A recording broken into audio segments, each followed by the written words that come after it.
It is the top of the hour. Hello and welcome, and thank you all so much for joining this session at ADEIL's conference. So that you are aware, this session is being recorded. My name is Rich Frazee, and I will be the moderator and also one of the co-presenters for this ADEIL conference session. Before we begin, on behalf of ADEIL, we would love to sincerely thank our host, Troy University, and sincerely thank our technical coordinator, Marcy Shirley from Troy University. We are so grateful for their contributions in making this event possible. We will have questions and answer sessions at the end, but at any point, please, if you're having like a question, want to make sure you don't forget it, please feel free to add it into the chat and we'll try to get to it at the end. And on that note, thank you for joining us for the session, The Reflection Space, leveraging lived experiences to renew teaching and improve student learning. Please welcome my colleagues, Dan Pell and Haley Kerkhoff, as they join me in giving this presentation. All right, thanks, Rich. I appreciate the handoff. I'm just looking at the number of people on here. Tamara and Sharionda, if I say your name right. I don't know if Trivera and T-Tasker are, because you were here a long time, are people, or are they roles? But I mean, we're a pretty small group. So what I'm thinking is, well, Haley and Rich and I just discussed how we were going to make this presentation in a kind of a formal way. I'm kind of feeling like this can also be just sort of an open conversation with you as we go through this. And I'm absolutely happy for questions to come up at different times. We had budgeted 7 minutes at the end for questions, but I don't think you need to sit on them. Hey, there's only a few of us. You are welcome to leave your cameras off. You're welcome to put your cameras on. And by all means, get our attention if you'd like us to pause and talk. Next slide, please, Rich. So my name is Dan Pell. I'm a teaching and learning, senior teaching, my title, senior teaching, learning, and technology specialist at the University of Wisconsin-Madison. The reflection space is kind of my brain baby, and I am speaking about it in a presentation for the first time today. So this is very exciting. This is a project that I've been working on for more than a few years. To be honest, we have been building it for about a year, and it has been live for the last semester.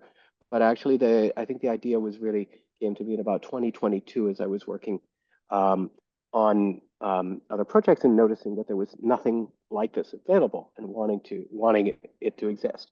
So the first slide here is just kind of the background. What is the reflection space? It is a place for educators and lifelong learners of all disciplines, identities, and backgrounds.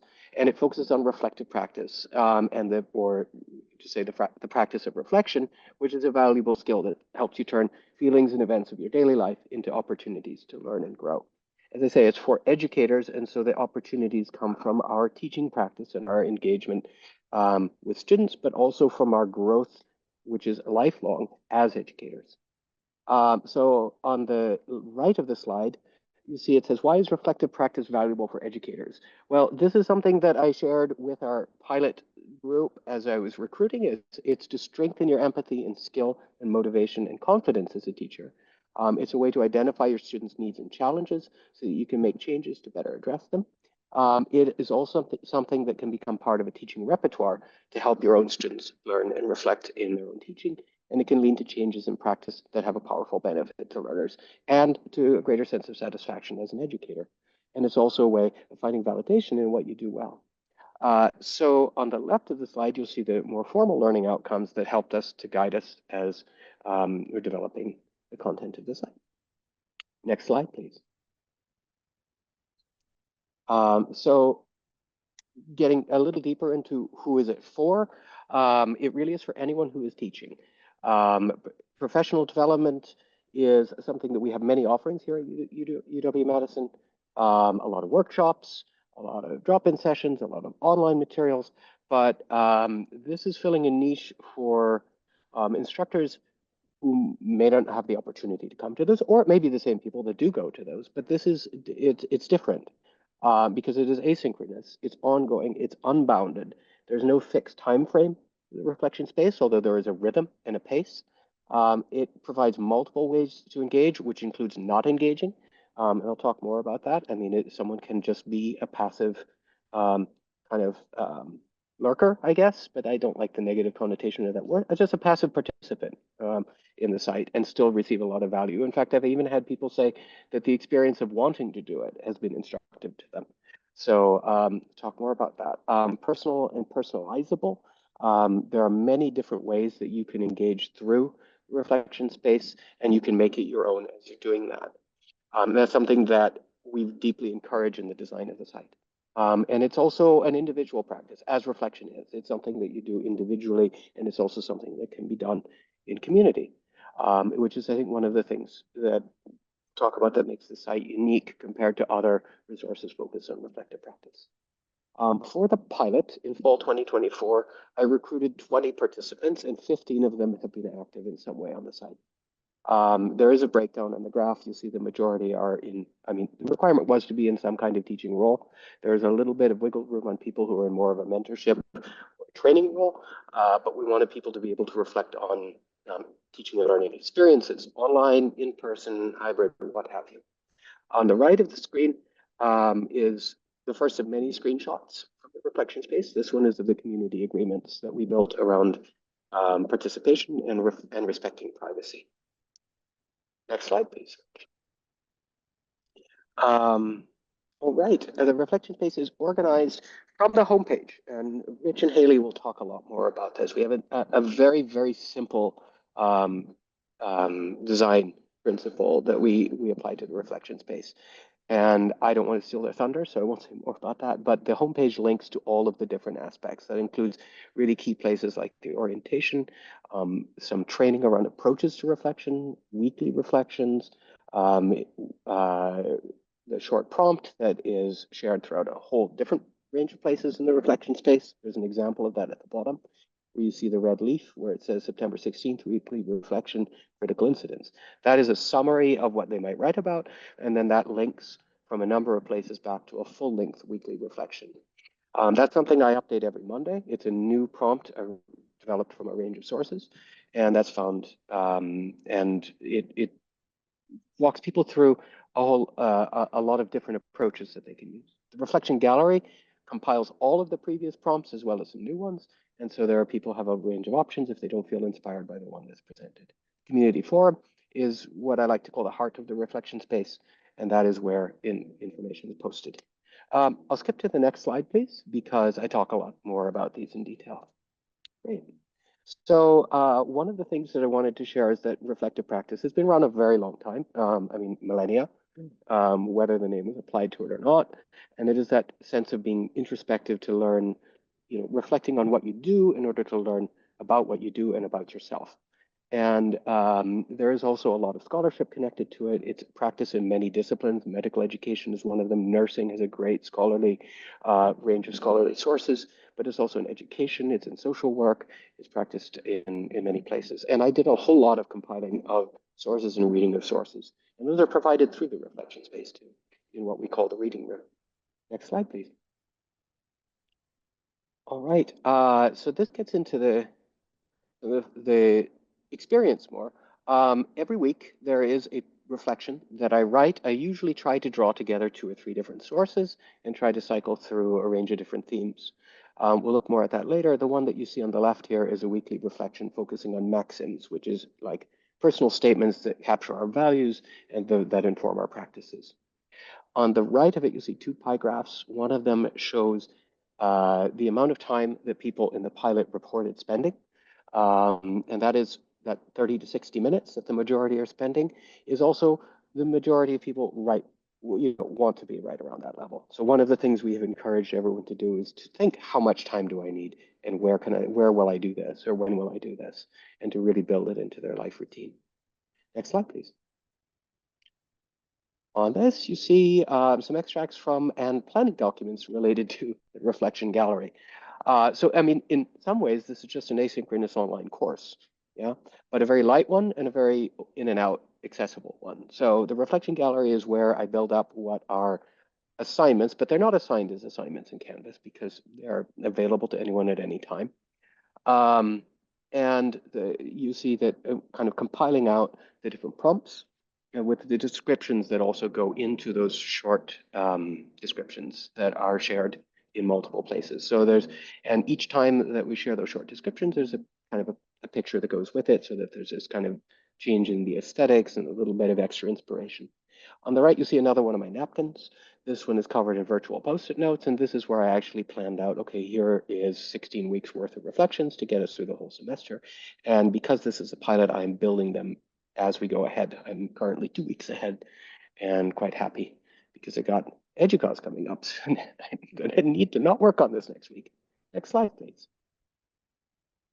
All right, at the reflection journal is another key component. This was something that I spent a lot of time, maybe more time on than anything else in the reflection space, was the question of how do you make something individual also private and personal and private also public? And so I settled on the idea of a journal. And also, what is experience of reflection? We don't do this in an institutional way. We don't do this on demand. We do this in our own way. We buy our own notebook, we get our own special pen, we find our own secret place, and that is how we enter into kind of a reflective mindset. As an autistic person, and I also chafe at a lot of the color schemes, can I say, that we are imposed by our institutions and the processes, structures that are imposed by our institutions, and I wanted to give people a range of choices. For example, the white on the black is something that may not appeal to many people, but it appeals very much to certain people. So I wanted to give people those range of choices. I'm someone who turns, as soon as I open a document, I turn the background from white because I get lost. In fact, all my documents are different colors. You can kind of see that's reflected here. It's also in the kind of the sense of it being a whimsical space. It's different from other things. It's not like the usual work and training. And one other thing you'll see right in the middle of that is one of those short prompts. And this is a cool feature, which Rich and I are debating who we'll talk about, but it basically it updates every week. So even though they create their individual journal, as they work on it, each time they can do it because it's updated and it's linked to a Google slide. And as long as they don't break that link, every week they will see new text in that space. Next slide, please. The community forum is the discussion board where this is posted. It is a single discussion board for the whole experience. So right from when you join and until you ask me to take it down, reflections will stay there. And that means that you never get the empty room feeling of going into a discussion board, which is often the thing that kills discussions.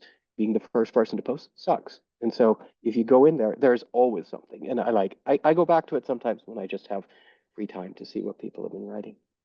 On the right, you can see a typical length of prompt. So people are encouraged to write them in their journal and then to reflect on what they want to share, and then to choose those pieces and then to share them. And then they're allowed to comment on one another. And sometimes the conversations have gone back and forth several times, and it's created this asynchronous back and forth around teaching practice. Next slide, please. All right, this is over to you, Rich. Yeah, thank you so much, Dan. So something that I was very excited about. So I'm an instructional designer is my role. And when Dan and Haley and I first met with to kind of talk about this, Dan had the comment that he wanted to be a Canvas course that doesn't feel like Canvas. So Canvas is the learning management system that's used at the University of Wisconsin. And part of that is just recognizing that being in Canvas can kind of feel like drudgery in the sense that like, oh, I'm a student. I have to get this done. I have to get that done. Or like, I'm an instructor. I have to upload this. I have to grade all these things. And just to kind of free it from feeling like that. So we really thought about like what it could look like. So this is a screenshot of the homepage, kind of the top of the homepage, and we removed pretty much all of the navigation of as far as like click here for assignments and discussions and quizzes. And we just said like, how about we let people navigate? So there's a big start here icon that leads to the orientation. And so this is just the kind of a screenshot of the orientation. If I look at the very bottom of that page, it gives me some quick links. So in case you're lost, we can go right back to the home page. We can go to a weekly prompt. We can go to the forum. And then in the top right corner, we kind of have this flow chart about just leading the students, or I'm sorry, not the students, the participants through the orientation, about just kind of getting their grounding. We're back at the home page, and if you scroll down, We go to ready to reflect, and we have an embedded Google slide that Dan was talking about. So this, I think, is just really cool that Dan has his Google slide, and all he has to do is update it. And Canvas is automatically updated. All those individual reading journals are updated to share about that. And so after students go through that orientation, some of these pages are mentioned in the orientation, but after they go through on the homepage, they can still go right to that weekly reflection. They can still go right to that reflection gallery. They can still go to those community forums that are easy to find. As an instructional designer, just kind of rethinking about what layouts can look like, it was really good for me just to like learn all these new tools and features. I had a blast working on this. And I will just say, we tried to, I was reminded of previous trainings I've been in. I won't name them, but just bad layout. Like where like, yeah, you need like 5 to 10 different tabs open. And that's not what we're going for here. It's all the pages are self-contained, and we try to make it clear what's going on and where we're going. And to talk about the visuals. So we use Microsoft Copilot to generate these different icons. And so I would work with the prompts of create a simple icon of a chair. And I tried a few different, like make it in a simple sketchy style, make it in a pencil drawn watercolor style, try it in a cross stitch pattern. We settled on the simple sketchy style that seemed to go well with the idea of noodling and journaling and just in that process of reflection. So I will say this. As someone who has some artistic training, it was a thing that I could talk about for a while about like what it means to use AI. I'll just say this, having an artistic eye to know like what actually is good and what isn't as far as what's being generated is helpful. We used a lot of collaborative tools. One of the collaborative tools was keeping track of all these images and ideas and the alt text. I'll use the collaborative tools to transition. I'll pass the baton to Haley to talk about the process. Yes, thank you very much. Hi everyone, I am Haley Kerkhoff. I am the second instructional designer on this project. And I would like to talk a bit about how we actually went about building the reflection space that you've seen those screenshots of. So what you see here is a rendition of our napkin plan and of a set of blank Post-it notes. So our napkin plan is like Dan's favorite method of capturing his brainstorming. I always appreciated that. And these graphics are certainly literal in a certain sense. Dan actually had a napkin, and of course, we all had our notes that were starting to accumulate. And they're also symbolic because we three are a fully remote team. I am on the East Coast, while they're in Madison, Wisconsin. And so we needed a really easy and efficient way to capture and share our thoughts and organize those at the different stages. And so I'll return to that. But just a side note, I also wanted to mention that this project was the first opportunity that the three of us have had to work together. And that is because we come from different units within the Center for Teaching, Learning, and Mentoring that we are in. And the instructional design team that Rich and I are on had never done a project like this before. So we were both so excited to work with Dan, the expert of this concept, to help him bring it to life. So given our remoteness, given the newness of the project, and we were all new to working together in exactly this way. So like I said, we wanted a way to like synthesize and make all of that work together really efficient. And we discovered that, next slide, please. The best tool to do that is a tool called Miro. Hopefully you know of it, but if you haven't, it's a really wonderful tool, collaboration tool. And Miro is the larger screenshot here on the right. That's a Miro board. So it's a collaboration tool that is highly visual, of course. You can drag and drop each of those pieces. And the coolest part about it for us is that you can do that all at once, synchronously all together. Anyone you give access to it can be in there and adding to the organization of the information there. And also, promise I'm not selling anything because this was the free version that met all of our needs in this way. So some sections we built out on here.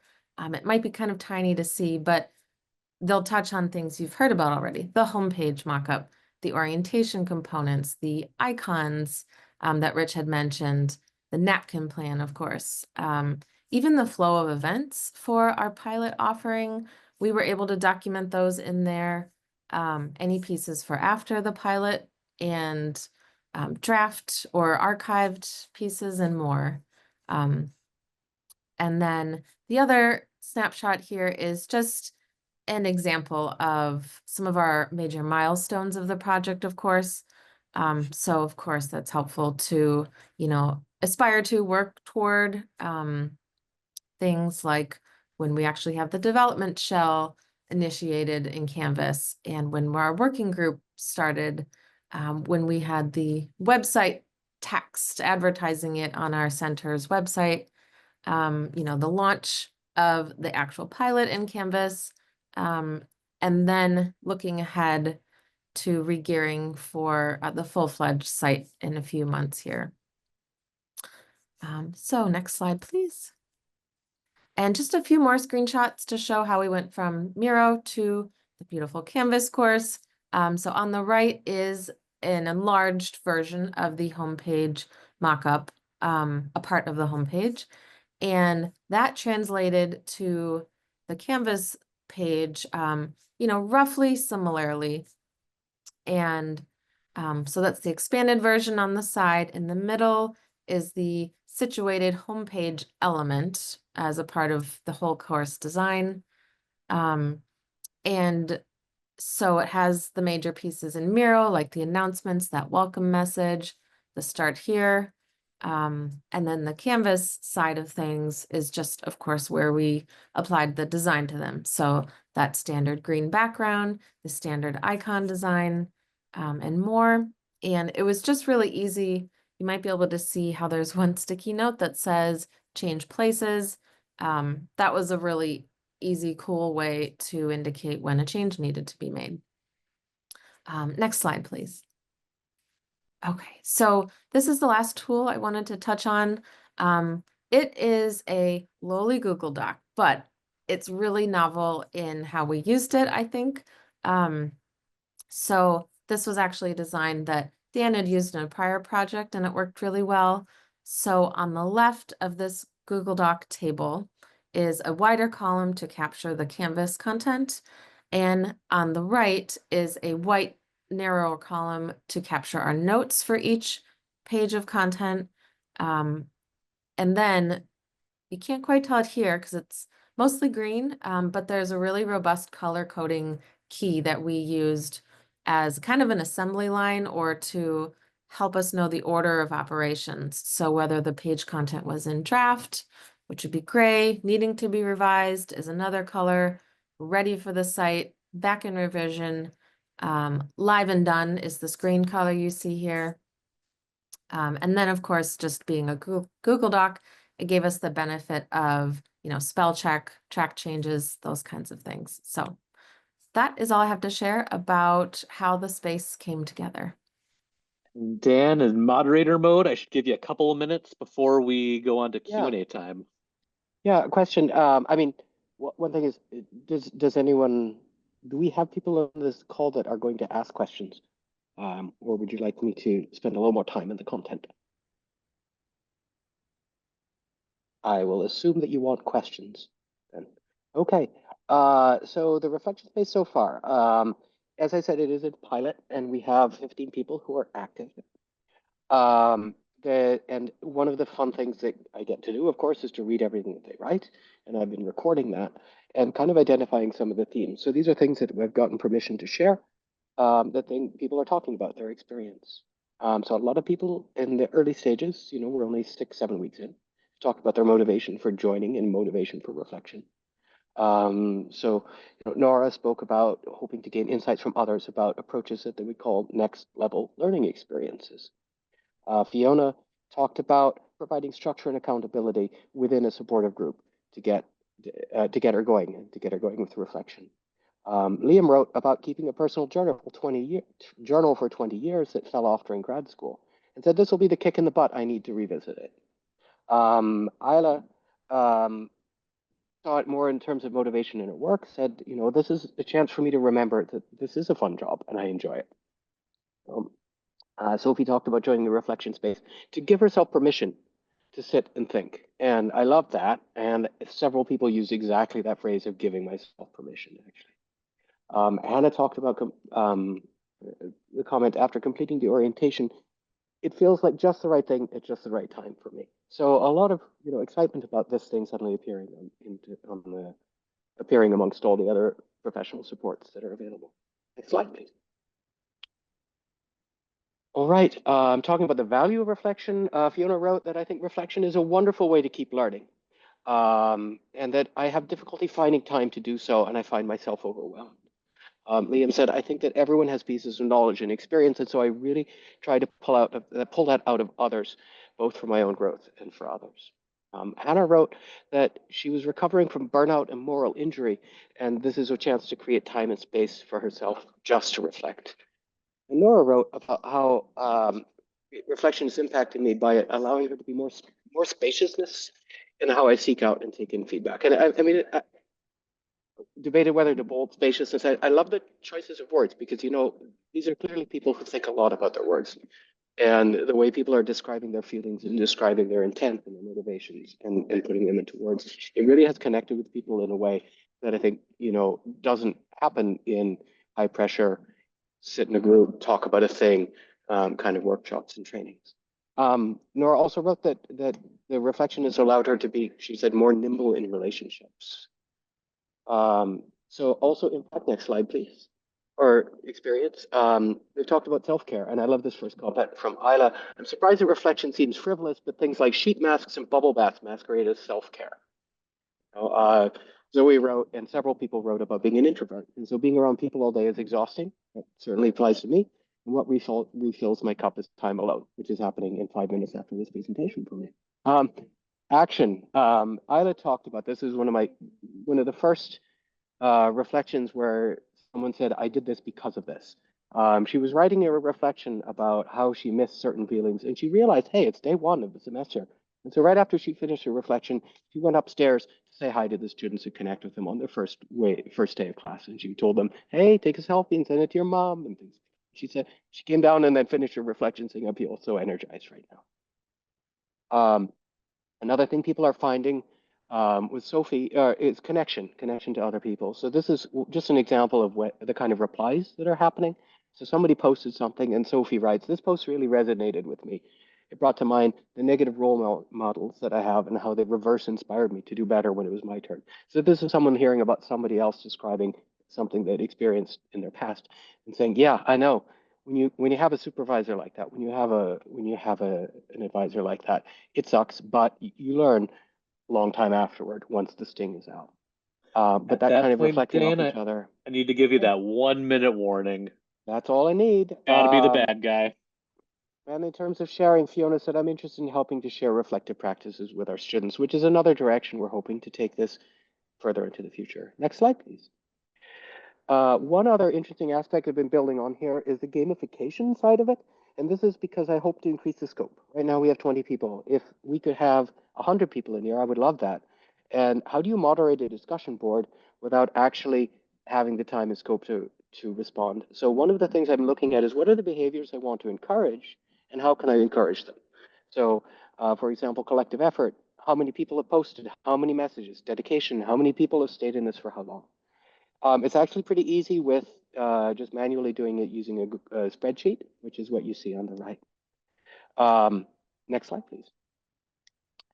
All right, and this is one place where I'm really still noodling on this one, is how do you keep track of those celebrations and successes. And one idea is to have a bush that we fill with tea leaves. Another is more of an individual awarding of a tea leaf. We haven't rolled out either of these yet. I don't feel that they're fully formed, but that's the kind of direction we're going. Adding in also a weekly Friday morning connection place where people can just stop in and have a chat with each other. And with that, we go to the question slides. Yeah, so if anyone has any questions, we don't have a lot of time left. Feel free to type them in the chat. We have this, how could you use something like the reflection space or any other questions that you would like to ask. And again, time is always short with these things. This doesn't have to be the end of the conversation. Feel free to reach out to Dan or to Haley or to myself, and we are happy to keep the conversation going.